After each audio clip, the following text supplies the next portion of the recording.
Hello दोस्तों, स्वागत है आप सभी का आपके अपने यूट्यूब चैनल सुपर शिक्षा पर।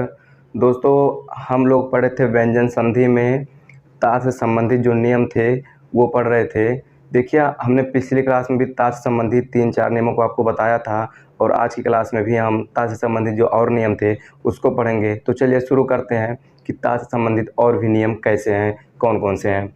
देखिए, जो हमारा ता से संबंधित नियम है वो एक क्या कहता है कि यदि ता वर्ड के बाद जा या झा आए, यदि शब्द में ता वर्ड के बाद जा या झा आता है तो उस कंडीशन में जो ता है उसका परिवर्तन जा के रूप में हो जाता है। कहने का मतलब, जब भी कोई शब्द आपको दिख रहा है, कोई अक्षर दिख रहा है, वहाँ पे यदि ता अक्षर लिखा हुआ है, उसके बाद यदि जा या झा आता है तो उस कंडीशन में जो ता है इसका परिवर्तन जा के रूप में हो जाता है। इसको उदाहरण से समझते हैं।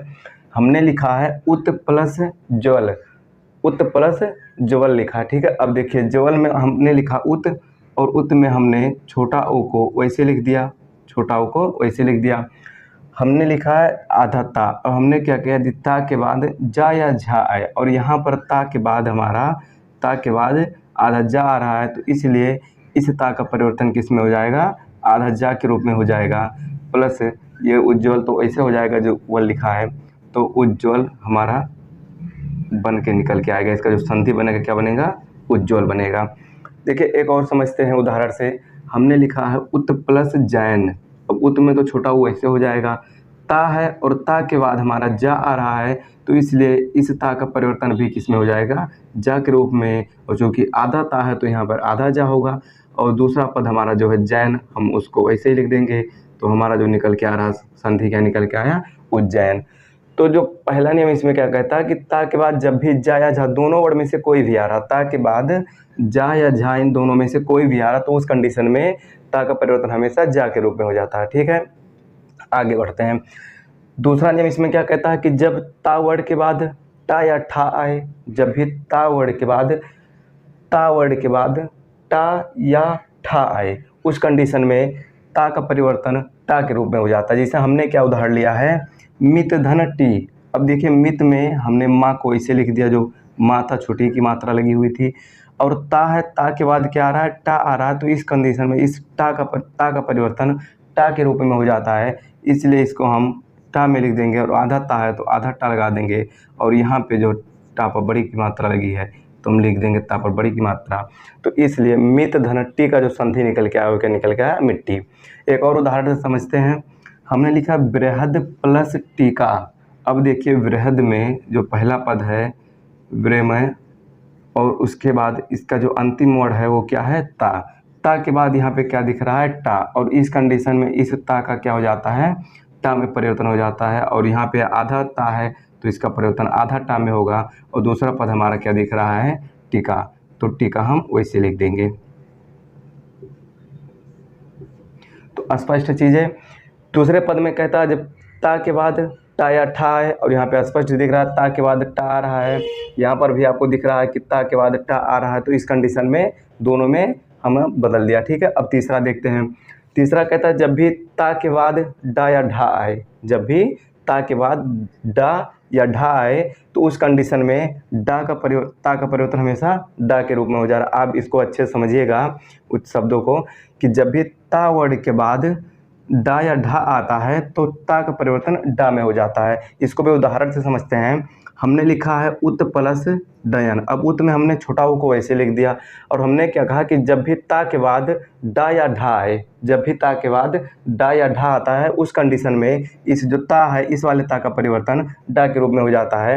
अर्थात यहाँ पे जो ता है उसका परिवर्तन डा के रूप में हो जाएगा और चूँकि आधा ता है तो इसलिए हम आधा डा लगाएंगे और दूसरा पद हमारा डयन को हम वैसे लिख देंगे।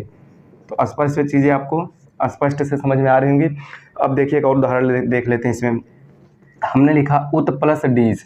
अब उत में भी हम पहले पद में जो छोटा ऊ था हमारा हम वैसे लिख देंगे और दूसरा हमारा क्या वर्ड दिख रहा है, ता, और ता के बाद क्या दिख रहा है, डा दिख रहा है।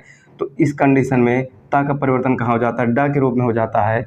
तो ता का परिवर्तन हम डा में करेंगे और चूँकि आधा ता है तो आधा डा में कर देंगे और उसके बाद डीज दूसरा पद जो हमारा दिख रहा है उसको हम वैसे लिख देंगे।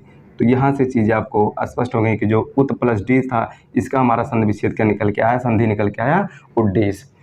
तीसरा अगर इसी में बात करें जो कि ता से संबंधित हमारा अंतिम नियम था, उसमें अगर बात करें कि जब भी ता का मेल ला से होता है या ता के बाद कोई ला वर्ड आता है, ठीक है, ता के बाद जब भी ला आता है तो इस ला आता है तो इस ला का परिवर्तन हमेशा इस ता का परिवर्तन हमेशा ला में हो जाता है।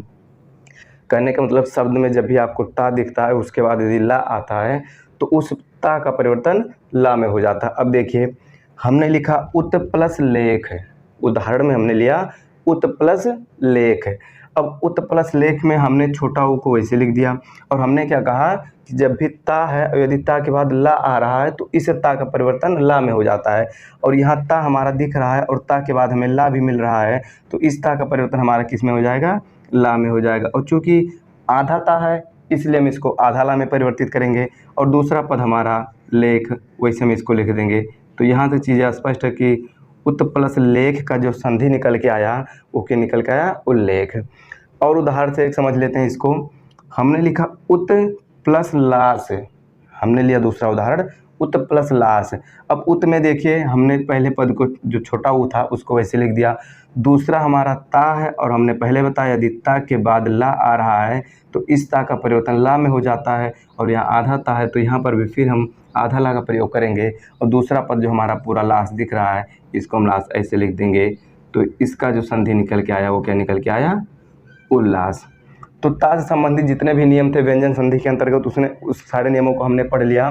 देखिए इस क्लास में हमने क्या बताया कि जब ता के बाद जा या झा आता है तो इस कंडीशन में ता का परिवर्तन जा के रूप में हो जाता है, उदाहरण से हमने समझाया। दूसरा हमने बताया कि जब भी ता के बाद ता या ठा आता है, ता के बाद ता या ठा आता है तो उस कंडीशन में ता का परिवर्तन टा के रूप में हो जाता है, उसको भी हमने उदाहरण से समझा दिया। तीसरा जो कहता है यदि ता के बाद डा या ढा आता है, ता के बाद डा या ढा आता है तो उस कंडीशन में ता का परिवर्तन डा के रूप में हो जाता है, उसको भी उदाहरण से हमने समझ लिया।